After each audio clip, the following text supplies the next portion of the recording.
넘치게 하사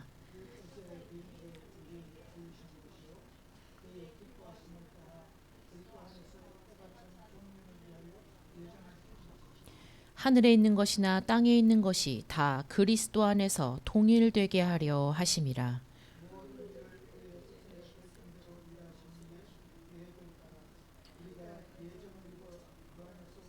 아멘. 이는 우리가 그리스도 안에서 전부터 바라던 그의 영광의 찬송이 되게 하려 하심이라. 13절, 14절 천천히 함께 합독하도록 하시겠습니다. 그 안에서 너희도 진리의 말씀 곧 너희의 구원의 복음을 듣고 그 안에서 또한 믿어 약속의 성령으로 인치심을 받았으니 이는 우리 기업의 보증이 되사 그 얻으신 것을 속량하시고 그의 영광을 찬송하게 하려 하심이라. 아멘. 분이엘 성가대 찬양 있겠습니다.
아멘. 비밀을 가진 성도라는 제목으로 목사님 말씀 주시겠습니다.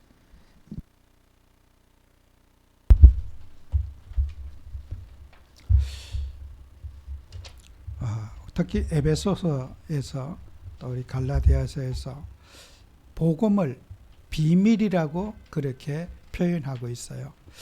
그래서 우리는 왜 복음이 비밀인가? 또 우리는 비밀을 가진 우리 성도들은 또 어떻게 살아야 될 것인가? 우리가 이 말씀을 통해서 꼭 붙잡아야겠습니다. 그래서 세상에서는 비밀이라는 게 없어요. 우리가 미스테리온 시크리트 비밀이라고 사람들 말하잖아요. 그 비밀이 세상 사람들은 내가 무엇을 알고 있다, 깨닫고 있다, 이것은 다 공유하고 있는 거예요. 나만 알고 있어. 근데 나만 알고 있지 않아요. 다른 사람도 알고 있어요. 그렇기 때문에 그것은 내가 알고 있는 비밀은 비밀이 아닌 거예요. 그래서 우리는 성경에서 비밀이라고 하는 것은 그리스도를 비밀이라고 그런다. 그죠? 그 우리는 정말 왜 복음이 비밀인가? 그 이제 오순절 날의 성령의 강림의 의미를 우리가 이해를 해야 돼요. 초대교회에 마가교회에서 시작한 초대교회 성령운동이 그들이 그 마가 요한의 집에서 우리 주님이 성령으로 사도행전 1장 8절을 붙잡고 성령 충만받게 해서 약속하신 그분을 오실 것을 믿고 기도했을 때 그 마가 요한의 집에 모인 성도들에게 성령의 충만함을 입었어요. 성령이 그들의 육체 속에 강림하는 체험을 받았단 말이에요. 예수님이 부활하시고 난 다음에 성천하시고 다시 오셔서 그 부활하신 주님이 하나님의 자녀들의 마음속에 성령이 내주하셔서 성령의 경험을 마가 요한의 집에서 하나님이 하게 하신 거예요. 그게 바로 사도행전의 시작이 되는 것이 성령 강림입니다. 우리는 성령 강림의 의미, 우리 육체 속에 성령이 임재하셨다는 거죠. 그래서 고린도전서 3장 16절에도 너희가 하나님의 성전인 것과 하나님의 성령이 너희 안에 거하시는 것을 알지 못하느냐 그랬어요. 우리 육체 속에 성령이 임했다는 거예요. 이것은요 최고의 인생의 기적인 거예요. 구약의 백성들은 상상도 못할 일이에요. 그죠? 그 법궤 속에 계신 그 하나님 그거 믿고 살았잖아요. 임마누엘 하신 하나님을 구약의 백성들은 몰랐어요. 그들은 그걸 체감하지 못했어요. 임시로 거하는 거죠. 그러나 신약 시대 때 예수님이 부활하심으로 일어난 그 성령은 성도의 각 사람의 심령 속에 임재하신 성령이란 말이에요. 그걸 갖고 우리는 임마누엘이라 그래요. 그래서 마태복음 1장 23절에 보라 처녀가 잉타하여 아들 낳으리니 그 이름을 임마누엘이라 하리라. 하나님이 우리와 함께 계시다 함이라 그랬어요. 우리의 육체 속에 하나님을 모신 성소가 되었다는 거예요. 우리 몸이 교회가 되고 우리 몸이 성소가 되었다는 거예요. 그걸 갖고 우리는 성도라 그러는 거예요. 거룩한 백성이 되었다는 거예요. 이 어마어마한 축복을 우리는 이제 받았다는 거죠. 그래서 사도행전 2장 16절 21절에도 초대교회 성도님들이 놀란 게 그거예요. 요엘 선지자에게 약속하신 그 성령이 오늘 이 시간에 우리가 말씀이 성취되었고 말씀이 우리에게 완성되었다. 임마누엘이 완성되었다고 초대교회 성도님들은 말씀을 기억하고 놀랐던 거예요. 이야, 이게 구약으로부터 수없는 약속하신 그분이 바로 이 말씀 성취자로서 성령이 우리 육체 속에 오셨다는 그게 감격하고 은혜를 받았던 거예요. 그래서 성령이 임하신 증거들이 막 일어나기 시작한 거예요. 성령 받기 전과 성령 받은 이후의 삶이 막 완전히 극과 극으로 달라진 역사가 사도행전에 일어나게 됐던 거예요. 불안과 염려와 갈등 속에 살던 사람이 성령 받고 나서 불안을 잡을래야 잡을 수가 없는 거예요. 막. 환경과 문제, 위협과 협박이 그냥 아무 관계가 없어지는 거예요. 성령 받고 나니까. 세상에 있는 그런 불안과 염려과 고통이 성령을 받고 나니까 성령 받기 전과 받고 난 이후의 삶이 이거는 180도로 사람이 달라지게 된 거예요. 그걸 갖고 오늘 성경 말씀에는 환상이라 그렇게 표현하는 거예요. 여기에 우리 성경에는 너희 자녀들은 예언할 것이요. 여기에 헬라어 원문에는 없는 내용이에요. 예언이라는 말이. 또 환상이라는 말도 히브리 원문에는 없는 내용을 여기다 번역했어요.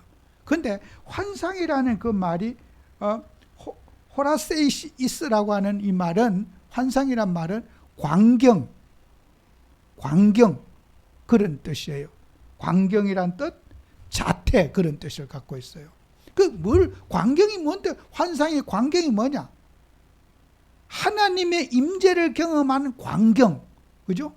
영광의 빛을 보고 영광의 역사를 보고 세상에 있던 평안이 아니고 하나님이 주신 위로와 평안과 가치관의 변화, 그걸 광경이라 그렇게 표현한 거예요. 환상을 보며 그래요. 정말 우리는 환상을 보고 있지 않습니까?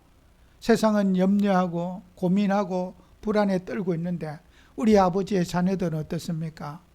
세상이 그래도 그들과는 차별화된 우리들이고 우리는 불안과 염려가 붙잡으려 해도 우리를 도망을 가는 거예요.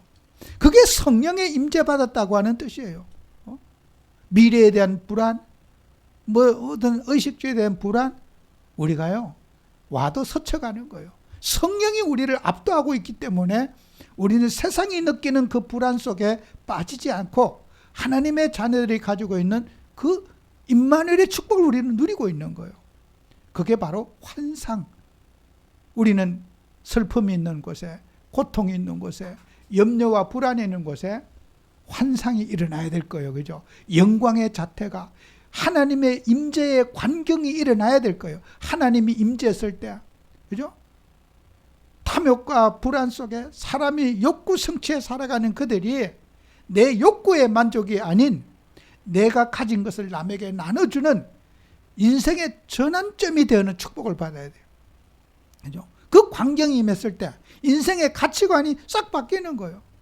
늘 탐심에 젖어서 뭘 가지고 취하려고 하는 그 인간의 사욕이 오히려 없어지고 오히려 내가 가진 걸 섬기고 사랑하고 베풀고 나눠주는 그 광경의 역사가 일어나야 되는 게 성령의 역사인 거예요. 성령 받고 나면은 사랑하게 되고 섬기게 되고 이해하게 되고 내가 저 사람 어떻게 하면 행복하게 해줄 수 있을까? 저 사람의 마음을 평안하게 해줄 수 있을까? 인생이 완전히 뒤집어지는 게 성령의 역사라는 거예요. 그래서 성령 받지 못한 사람, 아무리 교육적으로 내가 저 사람을 사랑해야지, 베풀어줘야지, 베풀어주는 척하면서 이용하고 사기치고 남에게 뭘 도와주는 척하면서 이용해 먹고 자기 이익 따라서 움직이고 자기 이익 따라 판단하는 게 세상 아닙니까? 그들에게 뭡니까? 성령의 역사를 경험해서 하나님의 임재했을 때 있는 축복, 초대교회가 그 응답을 받은 거예요. 그러니까 초대교회는 그 마가 요한의 집에 있던 그 성령의 역사는, 오순절 성령의 역사의 강림의 의미는 우리가 놓쳐서는 안 되는 거예요. 이거는 성령 받고 나면 어떻게 인생이 변화됐는가? 그러면 우리 성도들은, 복음 가진 성도들은 비밀이 뭔가? 나는 어떤 비밀을 가졌는가? 지금 우리 말한 대로 오늘 로마서 16장 25절 1절 나의 복음과 예수 그리스도를 전파함은 영세전부터 감추어둔 바가 이제 나타나신 바 되어, 그죠? 그 6절 마지막 보면 그 신비의 계시를 따라 된 것이니, 그죠? 우리 예수님이 신비하신 분이에요. 신비. 하나님이 누구냐? 신비하신 하나님이에요. 인간의 말로 설명할 수 없는 신비하신 하나님이에요. 그 신비의 계시가 나타났다는 거예요. 세상에서 볼 수 없는 거, 세상에서 경험할 수 없는 거, 예수 믿고 나니까 인생이 새로워지고 가치관이 달라지고 인생의 세상 사람이 가지고 있는 것과 다른 그 신비한 모습이 나타나게 됐다는 거예요. 에베소서 2장 2절 3절 9절에도 같은 말이지요. 영원부터 만물을 창조하신 하나님 속에 감춰졌던 비밀의 경륜이 어떠한 것을 드러내려 하심이라. 이 복음은 성경에는 수없이 비밀이라고 강조하는 거예요. 세상이 아무리 연구해도 성령을 알 수 없다는 거예요. 하나님의 역사를 알 수가 없다는 거예요. 성령을 받아본 자만이 성령을 알 수가 있고 성령을 설명할 수도 없고 성령의 임재를 느껴본 사람만이 인생의 하나님을 경험할 수 있다는 거예요. 그래서 성령을 통해서 하나님을 알게 되고 성령의 깨달음을 통해서 우리가 주님을 알아가는 거지, 우리가 공부해서 성령을 알 수 있는 게 아니에요. 인간이 아무리 애를 써도 성령의 역사를 알 수가 없는 거예요. 그 방송에 잠깐 보니까 이런 얘기를 하더라고요. 유열씨인가 뭐 이름을 잘 기억이 안 나는데 그분이 이제 그 폐에 그런 병이 걸려가지고 참 그 죽음의 위기 속에서 그 병원에서 불치병이고 사형 선고를 받고 어려움을 그렇게 당했는데 그의 이제 아내와 그 아들이 새벽마다 가서 기도하고 막 이렇게 이제 하나님 앞 새벽 제단을 쌓고 해서 하나님이 그 의사가 사형 선고를 내렸는데 자기가 이렇게 살아서 정말 하나님의 그런 도움으로 이렇게 살아났다는 것을 간증을 하니까 그 TV 자막에 이것은 주관적인 견해입니다. 이렇게 이제 자막에 빨간 글씨로 이렇게 써놨어요. 여러분, 세상 사람들은 그 이제 간증을 하는데 방송에 나와서 하나님이 나를 고쳐주셨다. 정말 의사가 손을 놓고 포기한 그 질병을 우리가 기도해서 이렇게 하나님이 응답을 받았다고 감사하면서 눈물을 흘리면서 고백하는데 그 자막에는 이렇게 빨간 줄로 이것은 주관적인 견해입니다. 확인되지 않은 겁니다. 이렇게 써놨어요. 참 그렇겠지. 세상 사람들은 기도했을 때 성령 역사할 때 병원의 의사가 포기한 질병을 고쳐주셨다는 거, 그렇게 정말 의사가 포기하고 유언장도 써놓고 다 했던 걸 고쳐줬다는 것을 불신자는 아무리 들어도 그게 가능할까? 그게 과연 가능할까? 의심이 될 수밖에 없는 거예요. 우리는 하나님의 역사가 당연한 거지만은 불신자는 그런 게 과연 가능할까? 아마 그 이제 간증을 그 유명한 그 탤런트가 그런 간증을 할 때 국민들에게 어떤 거짓을 전달할까 봐 자막에다 빨간 글씨로 써서 자막에다 나오는 거예요. 그렇겠지. 하나님이 기도했을 때, 성령이 역사했을 때 인생이 달라지고 변화가 일어나고 그 광경을 보게 되는 그 역사를 불신자가 이해할 수 있겠는가? 아무리 나는 사실이라도 불신자는 그걸 받을 수가 없는 거예요. 아유, 났을 때도 났었겠지.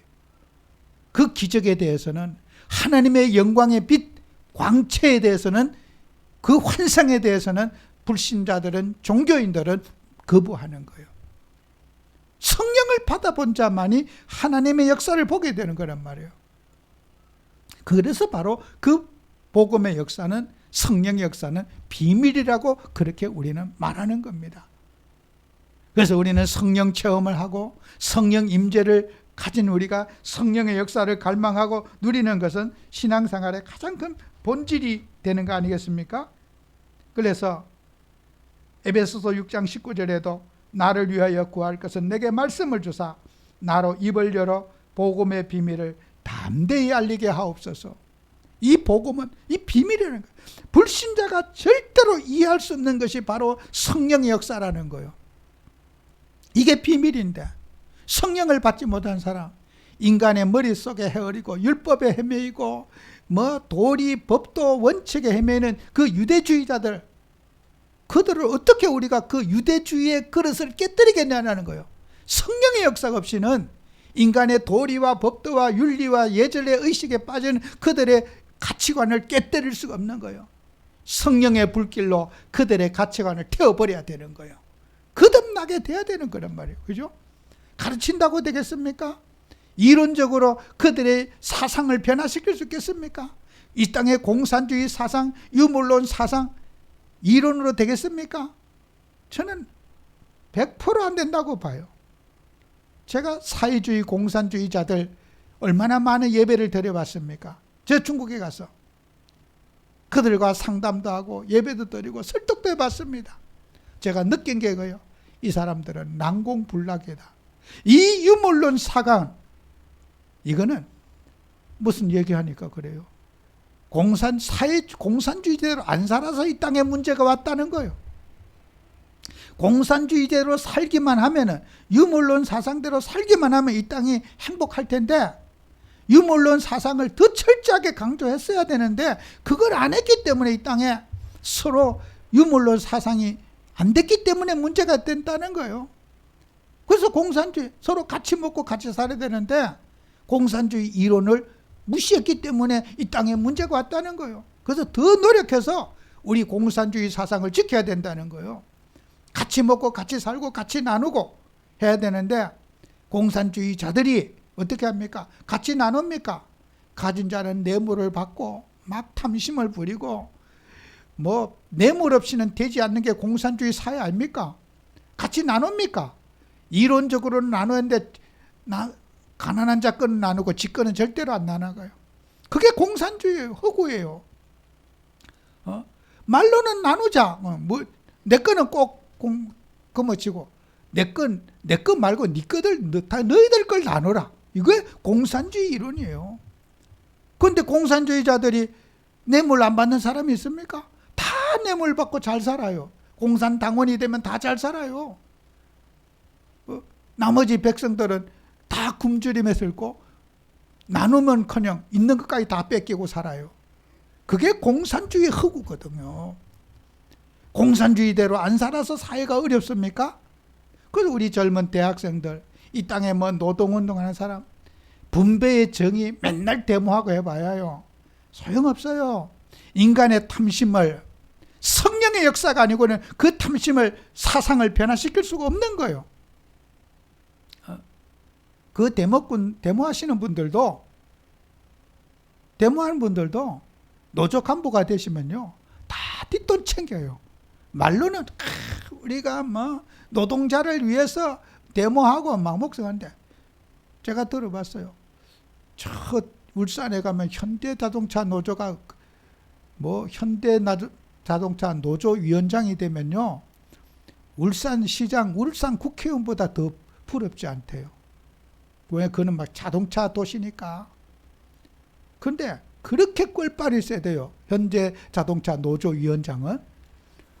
그런데요, 그 노조위원장 그 선거할 때 되면요, 국회의원 선거는 껌이에요. 제가 한번 가보니까 어마어마합니다. 근데 그 노조 운동을 하는 사람, 그 이제 노조원인 그 위원들 되면요, 다 부자 된대요. 일도 안 하고요, 데모만 맨날 하고 돈은 또 엄청 챙긴대요.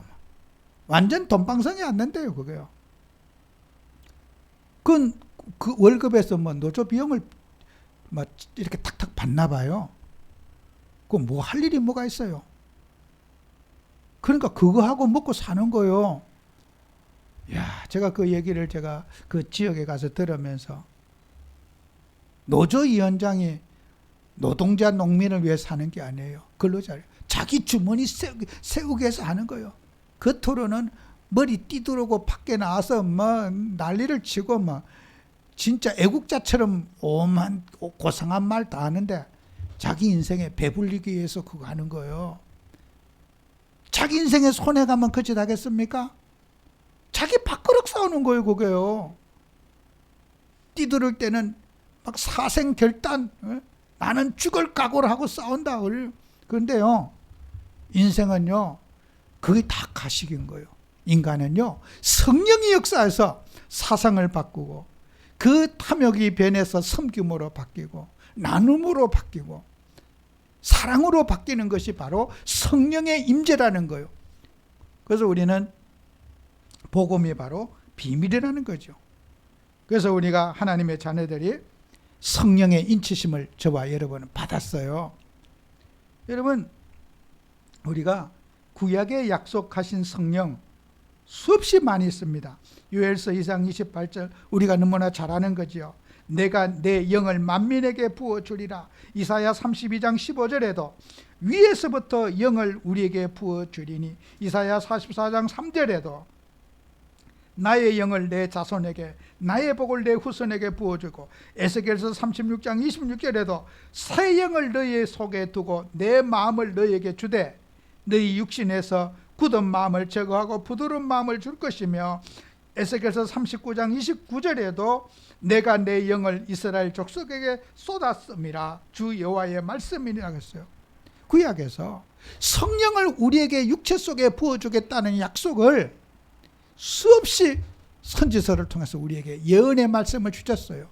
그 말씀이, 그 구약의 말씀이 어떻게 합니까? 우리 신약에 성취된 거예요. 약속하신 그분이 우리 육체 속에 임하신 거예요. 그래서 우리 하나님의 자녀들은 성령의 역사를 우리가 누리고, 또 우리는 성령의 인치심을 받은 우리는 성령이 우리에게 인치시고 보정으로 우리 마음에 성령을 주셨다고 고린도후서 1장 22절에 우리가 말하고 있어요. 성령이 우리 속에 보정이 되시고 그가 성령으로 우리에게 인치셨다. 우리가 보정이라는 말은 헬라어로 아라본이라는 건데요, 계약금이라는 그런 뜻을 갖고 있어요. 우리 한글 성경에도 그 14장 각주에 보면은 보정이 대사 이렇게 되어 있잖아요. 그 각주에 빨간 글씨로 4번에 이렇게 보면은 그 뒤에 해설에 보정금 이렇게 나와 있어요. 이게 할라의 뜻이라는 거예요. 여기 우리 성경에도, 한글 성경에도 그 보정이 대사에 보정자에다가 줄을 긋고 그 줄을 달아놨어요. 보정, 계약금, 그죠? 거기에 보정금이라는 거예요. 우리는 하나님을 만날 때 보정금을 내야 돼요. 보정금 안 내고 계약을 쓸 수가 없어요. 우리가 물건을 사거나 집을 사거나 할 때 집을 그냥 현찰 주고 사는 게 아니라 계약금을 먼저 계약을 하고 계약서를 쓰고, 계약이 성사가 되고 나면은 계약을 쓰고 나면 도장을 찍고 놨어요. 그럼 마지막에 이제 계약금에 보증금을 줘야 돼요. 10%를. 그리고 그 보증금이 주면은 그 계약서가 완성이 되는 거예요. 그죠? 보증금을 안 주고 계약서만 썼어. 그러면 그 계약은 무효예요. 그리고 그 계약을 위반을 하면 어떻게 해요? 우리나라 법에도 보증금의 배를 변상을 해줘야 돼요.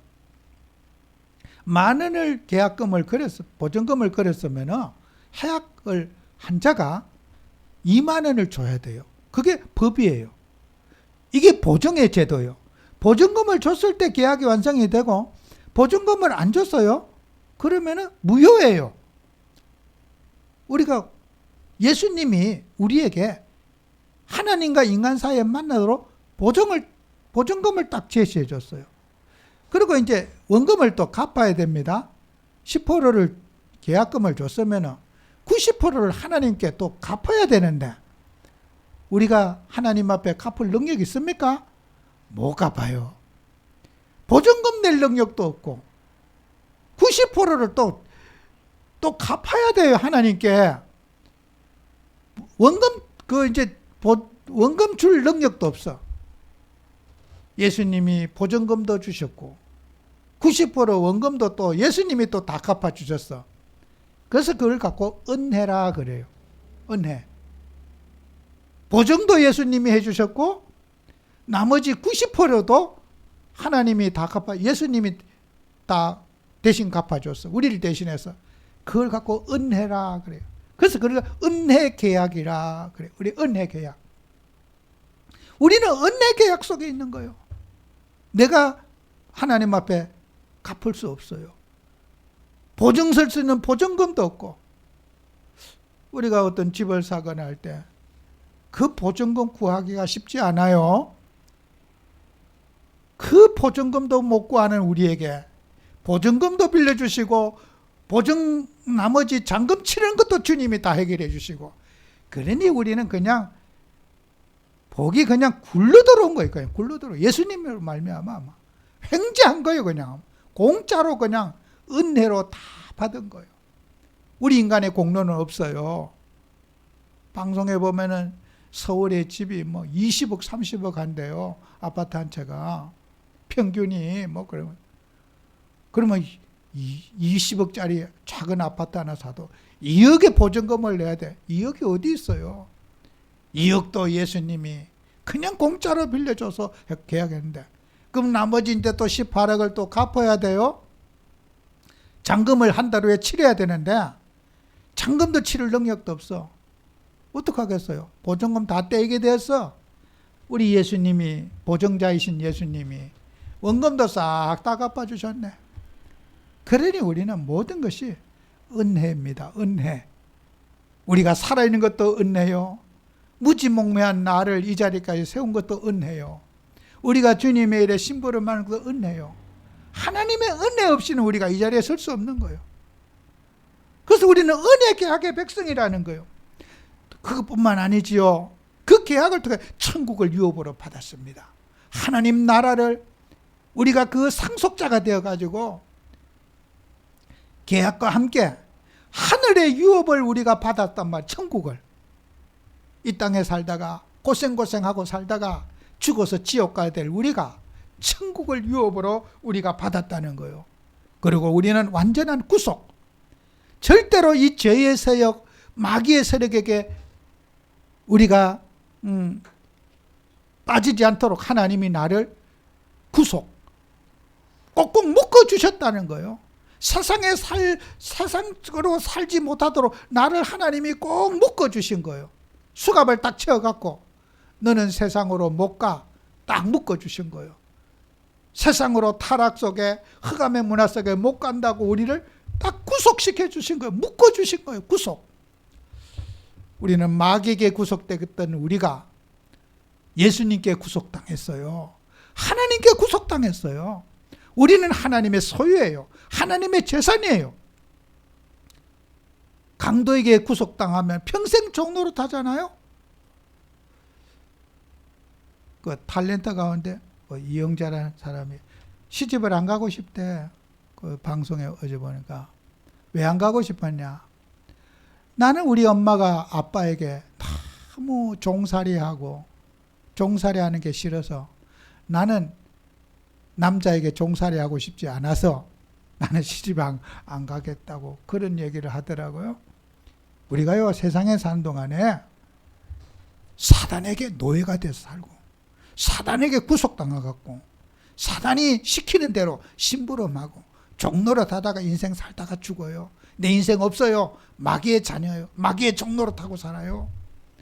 그런 내가 그 구속자가 바뀐 거예요. 마귀가 나를 속박하고 구속하고 살던 것이 우리 주 예수 그리스도가 나를 그 영광의 우리 아버지가 나를 구속해 주셔가지고 하나님 속에 살고 하나님과 함께 살 수 있도록 나를 구속하신 주님인 거예요. 우리는 구속하신 주님의 은혜에 감사하고 살아야 되는 거예요. 우리는 하나님을 영화롭게 하는 일에 또 살다가 주님 앞에 가는 거예요.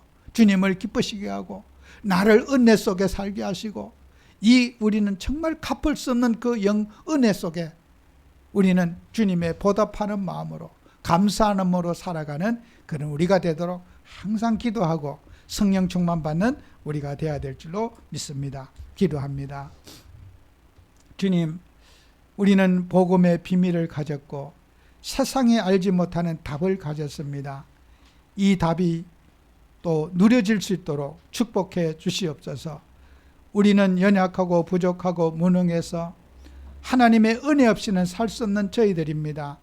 하나님의 한량없는 은혜를 잊기를 원하고 하나님이 우리를 구속하신 그 구속의 사랑에 감사하며 살아갈 수 있도록 축복해 주시옵소서. 예수님 이름으로 기도합니다. 아멘.